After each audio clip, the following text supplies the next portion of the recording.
At this point, I am working on getting my 386SX upgrade to work in this system. And I have this small board here. And basically what this is letting me do is plug into the socket where my 286 is. And I have some address latches. I have the actual 386SX processor. And then I have a GAL chip, basically a small PLD here, to help with logic and getting the 386SX working inside of my 286 system. So for now, I'm going to set that off to the side. As I'm working on that, I've had to do some debugging and figure out, what part of this is working, what part of this is not working, and it's not working yet. So in this video, I thought I would just kind of give an update on where I'm at with that. And as part of that, I've needed to do some debugging. So what you're going to see here is a few different things. First of all, I've got my 286 board with the 286 in it at the moment. Off to the left, I have this relatively large board that does a couple of things. One is power distribution, which I'm not using that right now. Instead, I'm just tapping into power off my motherboard. So banana plugs into my motherboard, and then I have some headers that I can tap in power. So I've got these quick connect, and I just connect it into a power input here. And then I have a switch. I can turn off the entire circuit with a switch here. And then I can also redistribute power if I want to. But what I'm going to use this for is clock. And so I've taken the crystal out. You probably can't see it on here, but there's a spot here for a crystal right on the system board. And instead of that, I have the option to bring an external clock in. So I have a pin header here and a jumper setting that tells it to flip from the built-in crystal on the system board to an external clock. And as part of that, I'm going to bring the clock in from this board. So I have a row of headers over here. One of these is clock, and I can bring that over into the board. And as far as sources, I can have a few different things. I've got a 555 timer set up. So I can adjust the speed of that timer with a small potentiometer here. I also have basically a counter, so I can divide the clock out. So whatever speed of clock I'm sourcing with the 555, I can adjust with the potentiometer, but I can also divvy it up or divide it out and basically cut it in half. Every time I go over a row here, it cuts it in half. And on the 555, that's really not that important because if I really want to go super slow, I can turn the 555 timer way down. And I can even go to manual. So I have a switch here that I can go from an auto clock to a manual clock. And then I have a button just to pulse the clock manually. And that will do basically a half cycle of the clock. So it'll take it from low to high or high to low. So 2 buttons would be a full clock pulse. In addition to that, I have a CAN oscillator, and I can put in whatever speed I want to here. And again, I can get that full oscillator speed out if I want to basically plug into this clock header here. And actually, I am going through a 74-74 flip-flop just so I get a clean clock, an inverted clock. So whatever oscillator I put in, I get half the speed out, or I can further divide that down using these pinouts here. But for this debugging, I'm going to mostly use the manual clock, or I'm going to set it to auto and set it to the 555 source. So I have a switch here, set it to 555, set it to auto, and then I can use this potentiometer to dial it in, or flip it to manual and pulse. That's what I'm going to do for debugging. So for now, I'm just going to set that to auto, and I think I'll flip it to oscillator for now. I have a 1 megahertz in here, which means I'm getting half a megahertz out as far as this pin that I have connected to my clock input right now. You're also going to notice this whole mess of wires, obviously, and that's all going to this debug board. So previously I had shown that I have this little board that I put together, and all it basically is a bunch of shift registers down here. I have a dozen shift registers, and then all of those shift registers come in through a series of serial inputs to an Arduino that I sit on top of this. So I can just grab an Arduino, whichever flavor, and that sits there. And my address pins, I have a header here for that. I do also, if I solder this one in or a header underneath this, they all are shown over here. And then all the shift registers, and then all of these inputs, whatever I want to source for inputs to shift in and do something with. I've got power input down here. And basically what I've done is I've built that, and you're not going to be able to see it very well down here, but what I do have is an Arduino Mega. And this is a Key Studio Mega Plus, they call it, but it's basically a Mega. So just a Mega with a little bit of, I think, a different chip used for the serial communication to the computer, and some extra headers that they put on there. But basically, I desoldered the original headers on top, and then I took those, once I pulled them out, basically pulled these out, I then soldered them into the board instead, and then I put in pin headers so that this just can click into place, and that's what you're seeing down here. And then what I've done over here is plug really signals coming into this debugger board in from mostly my ISA bus. And I have these little PCBs that I put together quite a while ago for another project, but basically it's an ISA connector, so I can just plug it into an ISA slot like this, and every pin of the ISA slot is exposed. So every one of these pads that connects into the ISA bus has a corresponding pin header connection up here. And so I took a pair of these, and one set, I'm grabbing all of the signals from the ISA bus. That's this slot right here. Every single ISA signal is coming into this bottom long header on the debugger board. And so with that, then I can read the value of any signal on the ISA bus and use that for debugging purposes. Being that this specific PCB, though, is new to me and doing this much shifting, I thought I would also bring in the address and data values or signals straight into the Arduino from the ISA bus. So that's what this other connector is for, is all of it is going straight to the Arduino here for my address, and down here for my data. So I'm pulling just the address lines, 20 of them, and then the 16 data lines into this Arduino. And so I can pull address and data from the bus here. I can pull address and data from here. It's just these are direct, and these are going to go through shift registers. And the reason I did that is as I'm just testing, as I'm debugging the debugger, basically, I just want to make sure that what I'm shifting in matches what I'm directly pulling off of the bus. And if not, that means I probably have a code issue or a wiring issue or something else going on. And then besides that, you're going to see I'm plugged in up here. For example, I have a header at the top of my 286 board that lets me get to signals like the CODI int A signal or the S1, S0, etc. And then there's some enable signals, and I have some other few more connections here that are going up to my PSOC. So I have headers. I can connect to any pin of the PSOC just by plugging into it. And I'm going to grab signals for ROM enable, basically output enable, RAM output enable, RAM write enable. And that way I can use those in my debugging. So my debugging is going to use the four signals up here. So this COD int A, MIA, S0, and S1. And then I'm going to grab my ROM output and my RAM output and write signals. And then I also grabbed over here a clock signal. Of course, this has to be driven off of a clock for this debugger. And I could either grab the clock signal off of the ISA bus, which goes to one of the input pins that I can choose for a clock. Now that's the full system clock, not the processor clock. Or in this case, this pin just gives me quick access to my processor clock, or actually not even processor clock, the peripheral clock, which is half the speed of the system clock. So let's just say I was running this at 1 megahertz, which I would have to put a different oscillator in, but if I was going to run at 1 megahertz, this would be running at half that speed. And that's what I'm going to do all of my clocking off of when it comes to reading values off of all of these wires.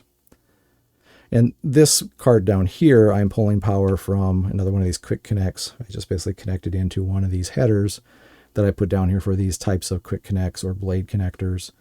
And then over on the card itself, and you probably won't be able to see this on the camera, it's kind of a mess. I've just got a blade style connector. I could have done a quick connect there also, but basically I have a screw terminal that just tightened down, and then I have this quick connect here. And then I can also quick connect, pull these three lines, this line, and pull out these two connectors and pull this whole thing off pretty easily. So that's the setup that I have going on right now.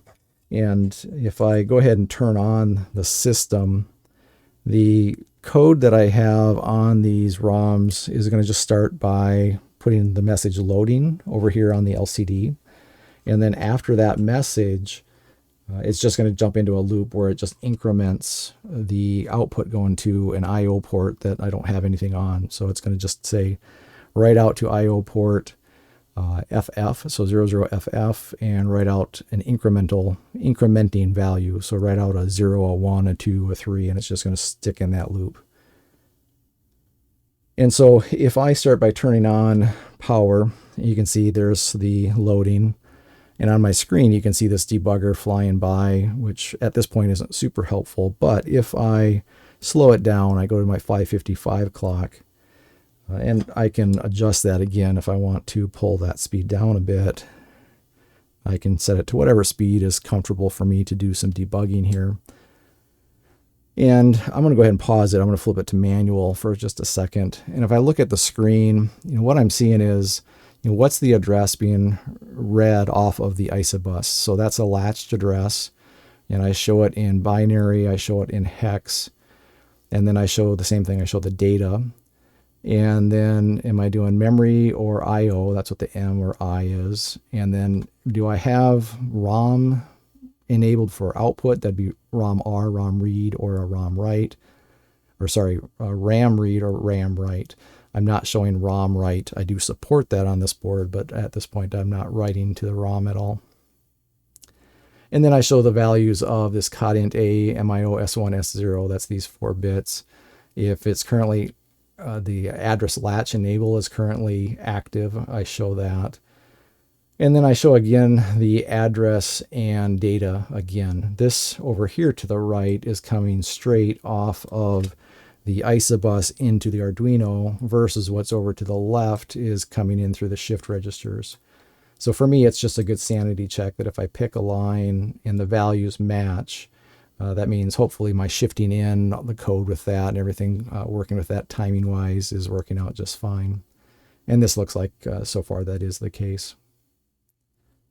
So I'm going to go ahead and turn this off for a second. And well, actually, let me just turn it on and just get my clock speed set to a decent speed.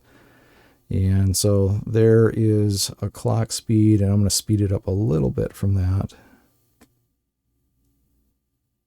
Not too much. Okay, maybe right there is the clock speed I'll use. Okay, so I'm going to turn the system off, and I'm going to go ahead and clear this buffer and turn my system on. And I just kind of want to see what does the initialization look like. I have the 286 in the system at this point, and it's basically going through the boot up process right now.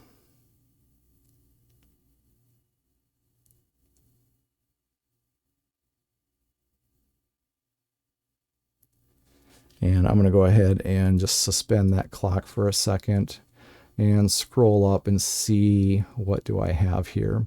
So here's something I'm looking for. This is the FFFF0. That's the starting location where when the 286 boots up, it's going to my ROM and it's looking at that address, FFFF0. And that'd be at the very top end of my ROM, which I do have loaded up. Let me see right here. So this is the ROM basically that I have in the system, and it's jumping all the way to the end. And you can disregard this addressing. Really, this maps to FFFF0.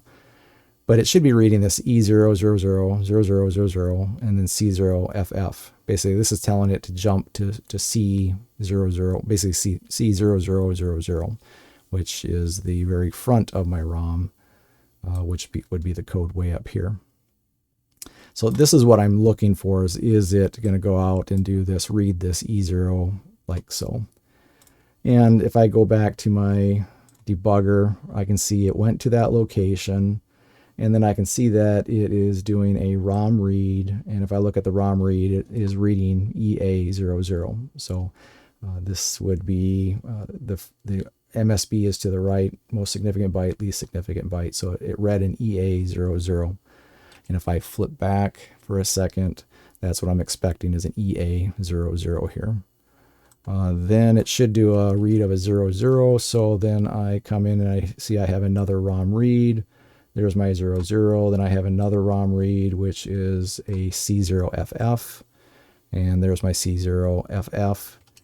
And then I can see it does another read. And if I look at the address on that, it's still reading through this F6, F8. And now it's not actually going to do anything with those because I'm doing a jump, but this I think is just part of the processor's read ahead. So it's trying to read a little bit ahead and have stuff ready, but it's not going to actually use that. And I got through reading FFF8, but then I can see I jumped to C0000. And then that's starting my actual code on this system. And that code on this system is just the stuff that I've been using, except for in this case, when it gets up to the top of my code, I'm going to disable interrupts. I am going to call a procedure to initialize this BIOS data area. I'm going to set up my interrupts. And then I'm going to do an LCD init and print this message that says loading. And then I'm going to go into this basic test loop. And it's never going to get to this halt because this basic test loop is doing something really simple right here. I basically zero out the A register, and then I write it out to the IO address of FF. Then I increment it and jump to the loop again and just keep incrementing and then outputting it is basically all that loop's going to do. It'll never get out of that. And so then I should be able to start seeing that as I go through this. This is actually going to do all of that other work, initializing my BDA, setting up the interrupts, getting my LCD screen, all that stuff working. And again, if I flip it from the 555 source to the full clock, you can see on my LCD it says loading, so that is working. And now if I go back and look at where it's at this point, it should be in this loop where it's just incrementing. And any of these lines that say I know I'm doing an output, and then I could start trying to find out, okay, where am I writing out a value, and then is that value incrementing as I go through this? And so I'm going to go ahead and flip this back to my 555 and just let this run for a second.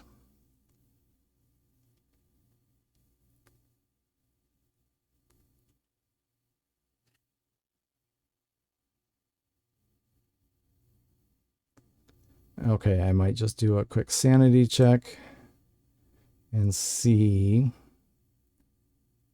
if things look like they're matching up. So address 0C, 22B2, I'm looking at that here, I'm looking at that here. The data seems to match, and then I have a bunch of these IO lines. And this is an IO, IO, IO, IO. And if I look through those, I believe a cycle value of 1010 is actually what I'm outputting. So if I see one that says IO, or this cycle of 1010, I know it's writing. So it's writing a 9934.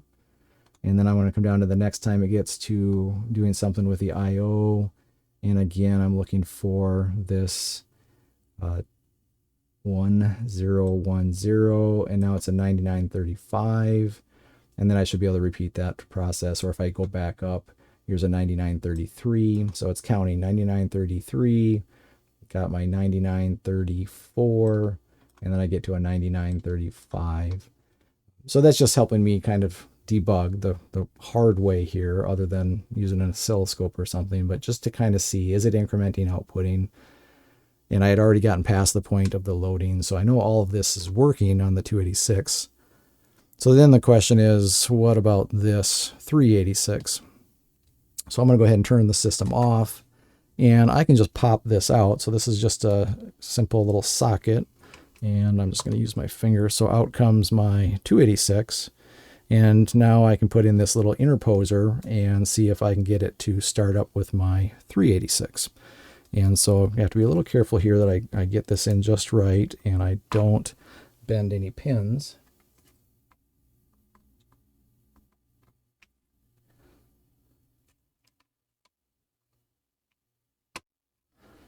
Okay, so I now have my 386SX sitting here tapped into the 286. again with some logic that is on this PLD here and some address latches. That's all this is. So it's 386SX, a little bit of glue logic that hopefully is close to right, and then address latching. And so I think I'm going to go ahead and clear this buffer that you see on the screen. And I'm going to go ahead and turn on the system. And get that set to an auto clock. Now I notice the 386SX takes more cycles to get initialized. And so right now the garbage data that you're seeing here is just that, it's garbage. Don't worry about it, but what you will want to look for is at what point do I see that it starts initializing at FFFF0. And so we'll give this another set of cycles here, and we'll see if we get that type of initialization going. I think I don't remember off the top of my head on the 286, but it was in this 50 to 70 cycles. The 386 seems like it's quite a few more cycles to get up and going. So I'm just going to flip it to manual, pause it at this point. So I can see something started happening right here. And as I get into that, I can see it's sending out, looking for FFFF0. So that's great. And it's reading a 00EA like it should be. Then it's reading a 0000 like it should be. And then it's reading an FFC0. So all of this initial, what's coming out of the 386SX and getting all the way over to my ISA bus looks good. And then I saw on the 286, it kept reading this kind of read ahead all the way through my F8. And it did that, but then I got back to FFFF0. So it didn't find something that, or it doesn't think it found something that it's looking for. And then I can see from there, it doesn't look right. You know, I'm not getting a jump to C0000 like I want to be able to see. So that's where I'm at with this. I now need to do debugging with this and see, can I figure out what's going on? And I haven't really started digging into that yet. This is just kind of where I'm at right now. But I've got the interposer, I've got it built. I think my soldering came out okay. I have really ohmed out and checked continuity for almost every signal on this, either within the interposer or back to signals on my 286 system board. And that all seems to be okay. I had a few pins that I had to resolder that weren't having a good connection, but at this point, I think all of that is solid. And if I have changes to make, it's likely to do within this PAL, or not PAL, sorry, this is a GAL I'm using for a PLD on this, or something else logic-wise. Now, what I'm reading on the debugger for data values, and when I see that, yes, it's reading a 00EA, or that's what's getting put out onto the data bus, that's on what I'm thinking of as the right side of my latches, my data latches. So it could be that I'm reading it on this bus okay, but there's something with the signal to enable the data latches to get it back to the 286. Now I can debug that because I can plug into these headers here if I want to get the internal before the latches or before the transceivers. And if I said latches on the data side, I meant transceivers. So I have transceivers and latches. So the transceivers for the data, the latches for the addressing. But these pins around this allow me to get to this prior to, so right at the processor side. And so I think what I'm going to do probably next is just do some basic checking to see, does it look like my data transceivers are pulling back in the information? Does that look correct? Or do I have something going on there? If I need to debug that further, I do intend to pull out this card here that is pulling my address and data directly into the Arduino, because all the rest of this looks like it's working fine. Not unless I go with too fast of a speed, then the shifting, maybe I don't keep up with stuff. But I'm going to pull this out. So this will come out. All of this will disappear. And I can maybe even do that right now if I want. So I could just pull this out. And then I might disconnect these from here. So I made this pretty easy to get it onto the system. So I'm going to go ahead and pull this header off carefully. And then I'll pull this header off quickly. Okay, so here's all my addressing, here's all of my data coming from the ISA bus, but that was going direct into the Arduino, but I still have all that same data coming from the ISA bus. But what I was saying is that this data on the ISA bus may not be getting back to the processor if my data transceivers aren't being signaled to do that properly. So that's one thing that comes to mind that I'll have to get into and start troubleshooting here.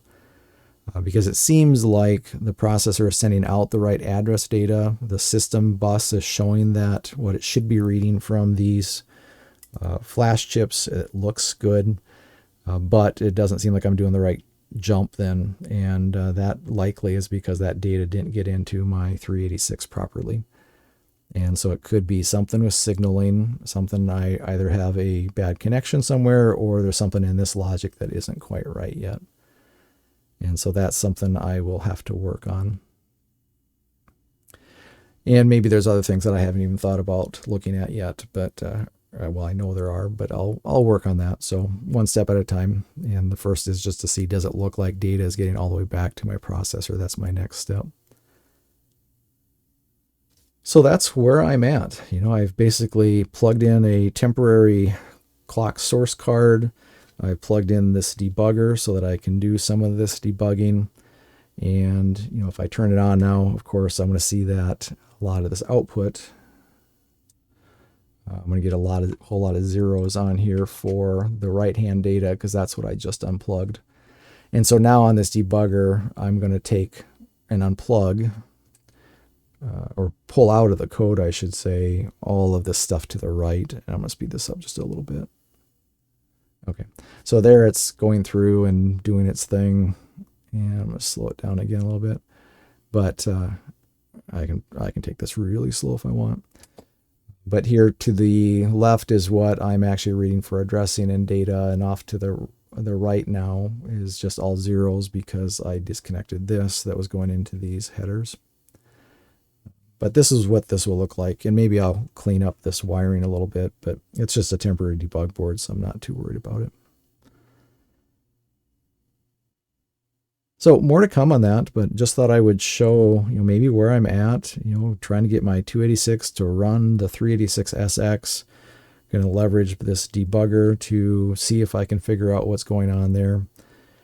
And I will use this debugger on my 386DX. And of course there I'm going to have to get to more data lines and more address lines than what's just on the ISA bus. But I can either plug in the ISA bus like this and try to bring those other signals in, or just pull only the signals I really care about off the ISA bus, or tap into the internal data and address buses before it gets out to my external ISA side of things. But that's another video for another day. This is what I'm trying to get working right now. If you have any thoughts, comments, drop a note below, and thanks for watching.